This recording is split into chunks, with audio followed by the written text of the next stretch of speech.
From the moon of Saturn to a relaxing day in the spa, the latest Ninth Doctor Adventures release leads us into the most crazy spectacle, most crazy setting for a story ever.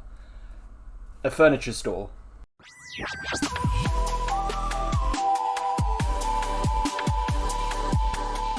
Hello and welcome back to a Madman Big Finish review, a video series where I review some of the latest Big Finish releases.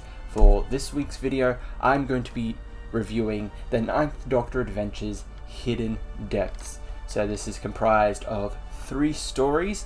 As always, I'm going to go in as spoiler-free as possible, starting off with our first story, The Seas of Titan by Elizabeth Miles. Out on Saturn's moon Titan, an outpost all but forgotten by Earth struggles on against the odds. As the Doctor joins explorers deep in the methane seas, they discover a hidden civilization. But will the Sea Devils prove to be the colony's salvation, or its final destruction? Now, I'm weirdly mixed with this, because with how it's somewhat of a slow, it's a slow starter, it's a slow burn, with probably the first, maybe roughly first quarter of the story. It feels a bit slow leading up to the Sea Devils on Titan's moon. What's gonna happen here? But I actually enjoyed this story. With the direction it was going, I thought it was just gonna go with the typical the most notable Silurian or Sea Devil episodes. They discover Silurians, they discover the Sea Devils.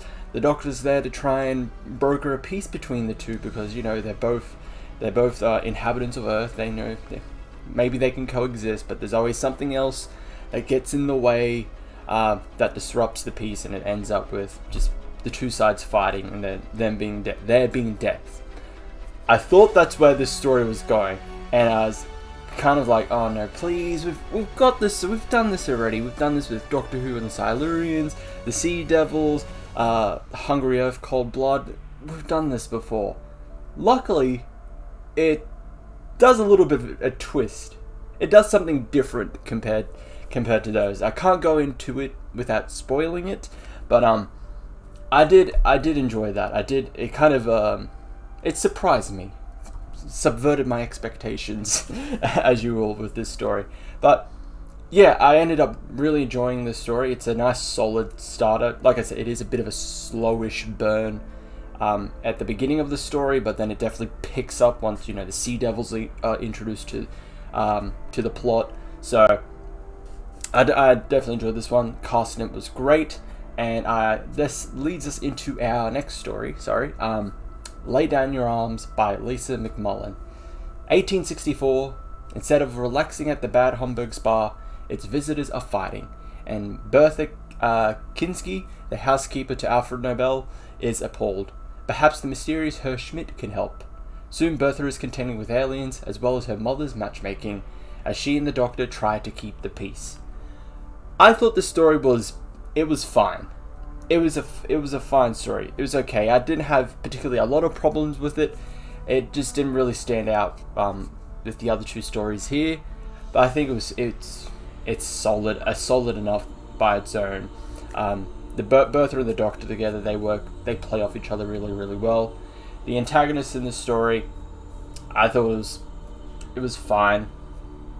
It's fine. That's all I can really say about this story. It's a fine story. And that leads us into our finale, Flat Pack by John Dorney. Liv Chenka and Tanya Bell are spending Sunday afternoon on the most traditional of couple activities, furniture shopping. Oh wait, sorry, there is a sorry, but I should have said this before in the video. There's construction happening outside, unfortunately, so I do apologize for the annoying background noise. But it says here, furniture shopping with an exclamation mark. It needs to be a bit more exciting. Sorry, I'll redo it. I'll redo it proper. Liv Chenka and Tanya Bell are spending Sunday afternoon on the most traditional of couple activities, furniture shopping. Sorry. But just how long has London's newest flat pack store been open? Who is its mysterious manager? And is it even Sunday? Liv is about to run into a very old friend. Now I like this one. This is a nice end to this box set, and kind of a dip into Liv's life after her adventure with the Doctor, because the character of Tanya is from Stranded, the Eighth Doctor Adventures series.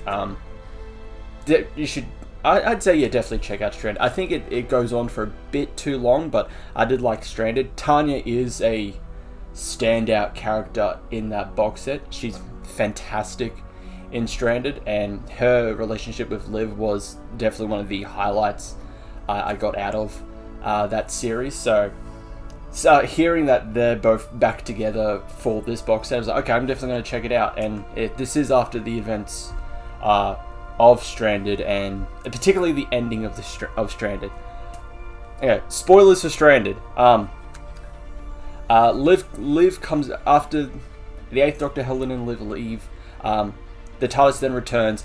Liv, it's hugely implied Liv had some other adventures, but now she's done. She's come back to spend the rest of her life with Tanya. So that happens at the end of Stranded, and then this is just a dip into like their time together, away from the Doctor. But the Doctor comes back in their lives with this mysterious flat pack store. So Liv encountering yet another incarnation of the Doctor, because she's met 7 and 8 before. So a new incarnation of the Doctor. It's very interesting. They don't do the whole because Liv is used to this. Tanya knows about it but has never experienced it. Meeting a new version of the Doctor. So it's not this big thing. It's not like what would be a good example? A good example I would say would probably be like in School Reunion, when Sarah Jane meets the 10th Doctor, properly meets the 10th Doctor, when he's not pretending to be John Smith. It's this kind of really big moment. There's no real fanfare to it. It's just like, oh, it's the Doctor, and you've changed. But that's something that's really touched upon throughout the story, about Liv kind of reacting to this new Doctor, noting that he's by himself, but he needs someone. He can't just do everything by himself. He needs a companion. So I really like that stuff. 9 meeting Liv and Tanya. The story itself was interesting. Some of the twists in the story, the revelations were very easy to pick up, but it didn't ruin my enjoyment of it. But I really liked it. Everyone was fantastic in Flat Pack, and it was a nice end to this box set. So if I had to rate Hidden Depths overall, I would have to give it a 7 out of 10. You had a slow but good start. The middle was fine, and then you had a nice end to the box set. Overall I enjoyed it. So if it's your thing, I'm not telling you to buy it. I'm not sponsored by Big Finish. But if it's your thing, definitely check out Hidden Depths. I'm going to be honest, I only really wanted to check it out because of Liv and Tanya, just to see what's going on with them after the 8th Doctor, after Stranded and all that. So, but regardless, I enjoyed the box set overall. And that is it for this review of Stranded. Sorry, I just have Stranded in my mind, because that's the last thing I mentioned. That was my review of Hidden Depths. Sorry. Thank you everyone for watching. Make sure to like, subscribe, hit the notification bell. Check out our weekly live streams. Check out any of my previous reviews. All the videos that my co-hosts have probably not done yet. By the time I get this uploaded, they have still not uploaded their videos on the bet they made. If you want to know what the bet was, you're gonna have to go back to a few videos and see what it was. We made a bet regarding the 14th Doctor. So I don't know. We'll see if they stop uploading their, upholding the end of their promise. But that is it for this video. Thank you all for watching. I'll see you next time. Ciao.